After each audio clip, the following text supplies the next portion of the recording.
is the third avenue here. We talked about the fentanyl crisis. We talked about the Taiwan crisis. Now China has an economic crisis.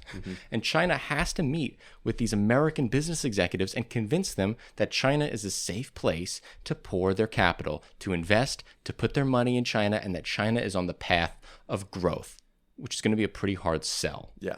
So business leaders left the meeting not totally reassured. And Xi's remarks were quoted by Robert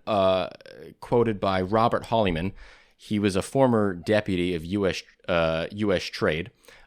He said that Xi's remarks were unlikely to resolve the legitimate concerns of U.S. business leaders, that government actions in China are making it even harder than in the past for foreign businesses to operate in China. And we've talked about the Foxconn issue, which is only making executives in America feel more and more afraid of investing in China. Do you want to give a little summary of the Foxconn thing? Yeah, basically, as soon as this board member, like we just talked about, of Foxconn announced that he was going to be running for president in Taiwan, China, it was reported that China started to crack down on Foxconn, look into whether they had committed any land use violations, was auditing them hard on their taxes.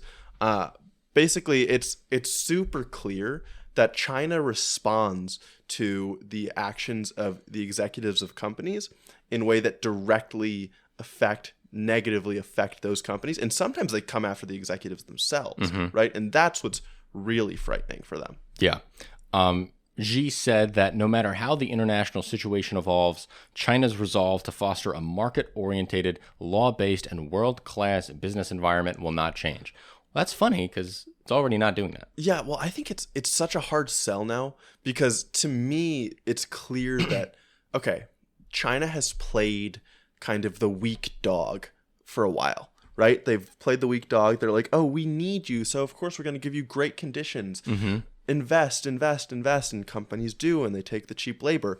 But now we've seen that as soon as they get built up, as soon as they get a little money themselves and have some power, then the CCP is like, let's make sure we're showing these companies that we're in charge. Right. Like the second they go against the CCP party line, yep, they totally crack down on them. They hit them with every rule in the book. Exactly. And if they were applying the rules in the book to every company equally, that's one thing. Yes. Right. That would be a rules-based, market-orientated, law-based order. Yeah. But that's not what they're doing.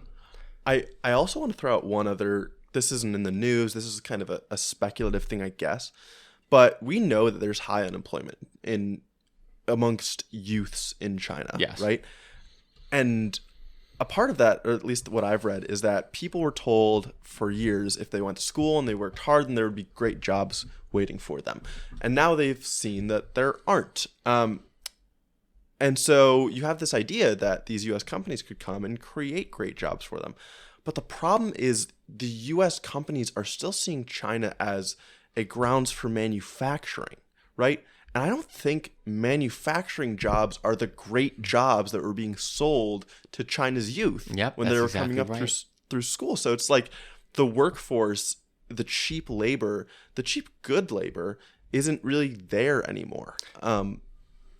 Yeah. China has reason to be worried because what you just outlined is very, very old reason and prominent reason why liberalization and revolutions happen. You have an overeducated, unemployed workforce. These people were promised good, important, meaningful jobs. Yeah. And they don't have them. Yeah. And now they believe, probably rightfully so, that they should have more power. And I think they're going to start pushing for that more power if their unemployment crisis doesn't go away or if they remain underemployed. Yeah. That's one of the main things and one of the main dangers that authoritative regimes have by overeducating their population, right? Totally. Yeah, and they're trying to educate them only in the right ways, which is why they still have an iron grip on propaganda and on the media that gets through to their citizens. But they were told that they were getting good jobs. And even if you just look at that specific part, now you have Xi coming out and making statements specifically saying they should make the sacrifice. Yeah. Our young people should understand that we're facing tough times and they might need to go work on the farms, or they might need to take jobs they don't want, or they might need to live with their parents and be unemployed. And people aren't going to really be okay with that. No, and Xi saying that it kind of holds some weight because, correct me if I'm wrong, I'm pretty sure he's a chemical engineer by. Oh, I don't know that. Yeah, I think he went to school for chemical engineering. I might be totally wrong. I might be thinking of Angela Merkel. Let's see. But I'm pretty sure he was a chemical engineer with his original education. Yep. He was, right? Yeah. So he went to school for chemical engineering, but then right after that, after he got his degree, he went to the farming regions of China. Yep. Worked there for 10 years, rose up the party ranks in these rural parts of China, and then eventually became a path to power.